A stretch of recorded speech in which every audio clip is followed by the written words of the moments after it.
ఈ పెద్ద మనిషి చంద్రబాబు నాయుడు ఏమన్నాడు? ఎన్నికలప్పుడు ఏమన్నాడు? తాను తన ఎమ్మెల్యేలు డోర్ టు డోర్ క్యాంపెయిన్ చేసేటప్పుడు ఏమన్నాడు? ఇంట్లోకి పోతే రైతన్న కండువా వేసుకొని ఇంట్లో నుంచి బయటకు వస్తా ఉంటే ఏమన్నాడు? చంద్రన్న వస్తాడు 20,000 ఇస్తాడు. జగన్ అయితే 13,500 కదా, 20,000 ఇస్తాడు. అదే చిన్న చిన్న పిల్లలు కనబడితే ఏమనేవాడు? అదే ఇంట్లో చిన్న చిన్న పిల్లలు కనబడితే ఏమనేవాడు? నీకు 15,000. చిట్టి తల్లి ఇట్రమ్మా, తల్లి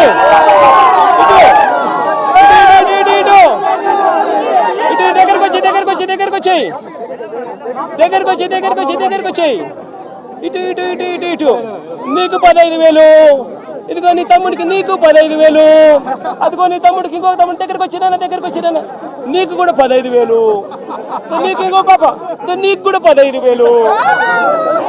సంతోషమా అని చంద్రబాబు అనేవాడు. అదే జగన్ అయితే అమ్మఒడి కేవలం అమ్మ ఖాతాలో 15,000 మాత్రమే వేస్తాడు.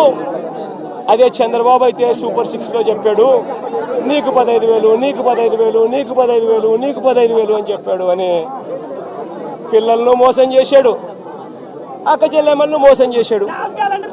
ఆ ఇంట్లో నుంచి వాళ్ళ అమ్మ బయటకు వస్తే వాళ్ళ అమ్మ, వాళ్ళ చిన్నమ్మ, ఇటువంటి వాళ్ళు ఎవరైనా బయటకు వస్తే, నీ పేరేం పేరు తల్లి?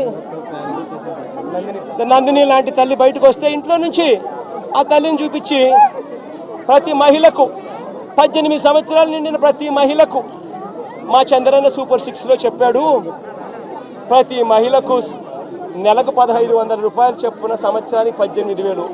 నీకు 18,000 చెల్లెమ్మ, నీకు 18,000, నీకు 18,000 అని ఆ ఇంట్లో నుంచి వచ్చిన ప్రతి ఒక్కరూ ఆ అమ్మకు, ఆ చిన్నమ్మకు, ఆ పెద్దమ్మకు అందరికీ నీకు 18,000, నీకు 18,000, నీకు 18,000 చెప్పాడు. అందరితో ఆగిపోయాడా? ఆ ఇంట్లో నుంచి 50 ఏళ్ళ పై చిలుకు గల మహిళ ఎవరైనా బయటకు వస్తే, మా అమ్మ వయసులో ఉన్న ఎవరైనా బయటకు వస్తే, మా అమ్మ లాంటి అమ్మ బయటకు వస్తే వీళ్ళకి ఏమనేవాడు? జగన్ అయితే నీకు 18,000 ఇస్తాడు, మా చంద్రన్ అయితే నీకు 48,000 ఇస్తాడు అని చెప్పి అమ్మను మోసం చేశాడు. ఇంట్లో నుంచి 20 ఏళ్ళ పిల్లోడు బయటకు వస్తే ఏమనేవాడు? నీ పేరేం పేరమ్మా? ప్రకాష్. ఇట్లా ఇంట్లో నుంచి బయటకు వస్తే ఏమనేవాడు? ప్రకాష్ నీకు నెలకు 3,000, నీకు సంవత్సరానికి 36,000, నిరుద్యోగ వృత్తి నీకు ఇస్తాను. నేను అడుగుతా ఉన్నానయ్యా, ఎన్నికలు అయిపోయి 4 నెలలు అయిపోయింది. ప్రజలందరూ ఎదురు చూస్తూ ఉన్నారు. పిల్లలు బడులకు కూడా పోవడం మొదలుపెట్టాడు.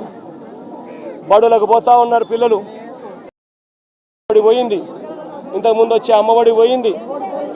వ్యవసాయం చేస్తూ ఉన్న రైతులు ఉన్నారు, ఇంతకుముందు వచ్చే రైతు భరోసా సొమ్ము పోయింది.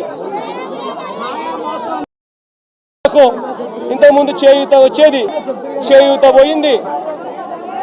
0 వడ్డీ పోయింది. ఆసరా ఇంతకుముందు జగన్ కరికరంతో అది కూడా మంచి చేశాడు, దాని గురించి అట్టాగా ఊసేయలేదు. నేను అడుగుతా ఉన్నా, ఇంత అన్యాయంగా ఒకవైపున అందరినీ మోసం చేస్తూ, మరోవైపున వాళ్ళ స్కూళ్ళకు వెళ్ళేటప్పుడు వాళ్ళ స్కూళ్ళల్లో వాళ్ళు తినే వాళ్ళ గోరుముద్ద ఈరోజు నిర్వీర్యం అయిపోయింది. ఈరోజు గోరుముద్ద కోసం మంచి తిండి లేక పిల్లలు ఈరోజు హాస్పిటలైజ్ అవుతున్నారు, స్ట్రైకులు చేస్తూ ఉన్నారు. గోరుముద్ద ఈ పిల్లలది గాలికి ఎగిరిపోయింది.